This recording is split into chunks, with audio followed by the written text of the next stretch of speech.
What is going on, Falcons fans? Logan here. Welcome back to Rise Up Rundown, and if you're new here, welcome. So, it's only April, I get it. But the Falcons look absolutely poised to win this NFC South again.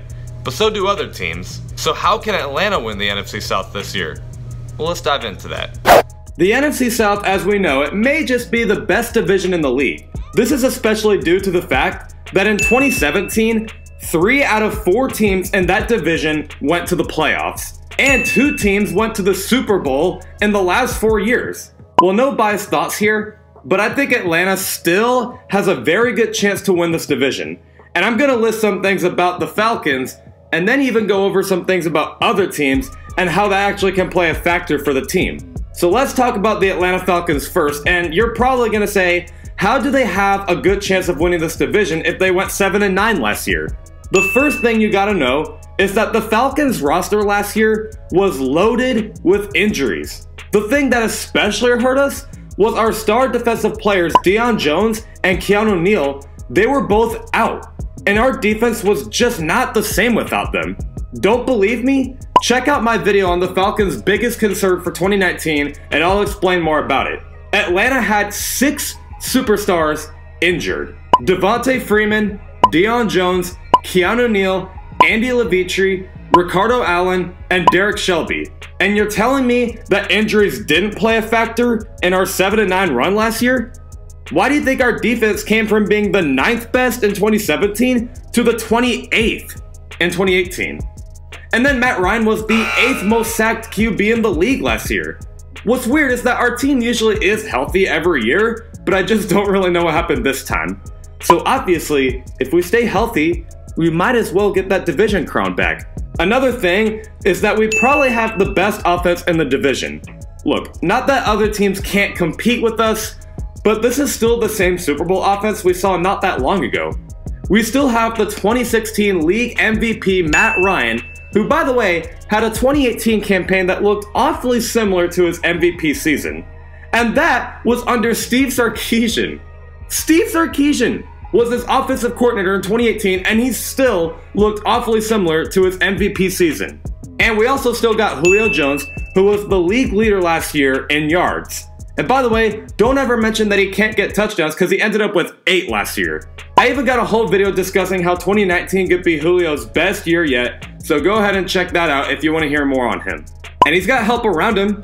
He's got Mohamed Sanu and Calvin Ridley, who both had fine seasons. Now sure, the Falcons did lose Tevin Coleman, but we are getting Devontae Freeman back, and Ito Smith looked good his rookie season, so we'll just have to see how he does year 2.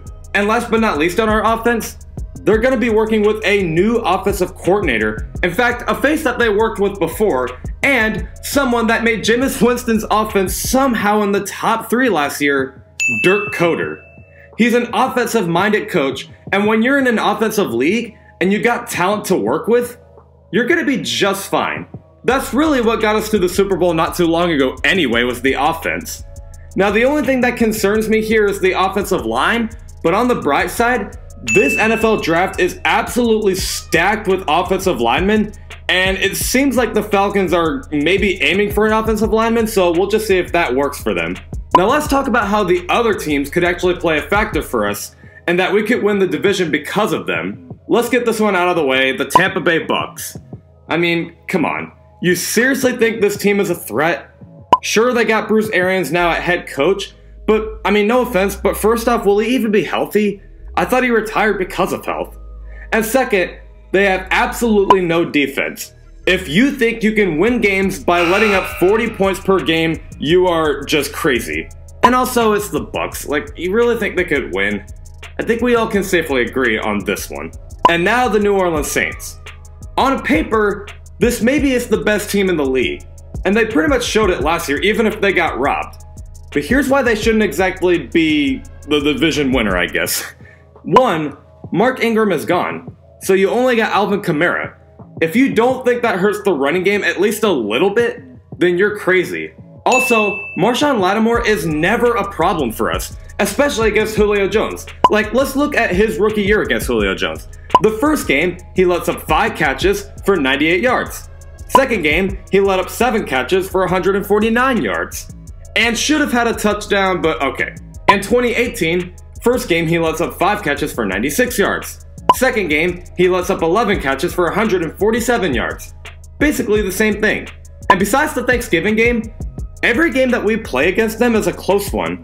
And don't say that they can't win against them, because if I remember this right, Atlanta had an injured defense and offense last year, but still went into overtime against the NFC's first seed, and then beat them at least once when they were healthy in 2017? Sounds about right. And then also, this isn't some big thing to watch out for, but what if they're just bummed out about that conference championship loss? It's possible teams do that because every conference championship team that lost didn't do well the year after. I'm not saying it's definitely going to happen for the Saints, but it could. And now the Carolina Panthers. This is what concerns me. When Cam Newton was healthy, they went ahead and got a 6-3 record. But then, after that shoulder injury, they finished 7-9. That's a big difference. So what would happen if Cam was healthy the whole entire year? Now really, that's about it for Carolina though. Their defense is fine, but in an offensive league, when you probably have the worst offense in the division, good luck. And also, we've had the Panthers number for a while now, especially at home. And yes, even when they were 15-1, and the one team to beat them, yeah. Oh, and I was there to witness it happen. Just to mention that.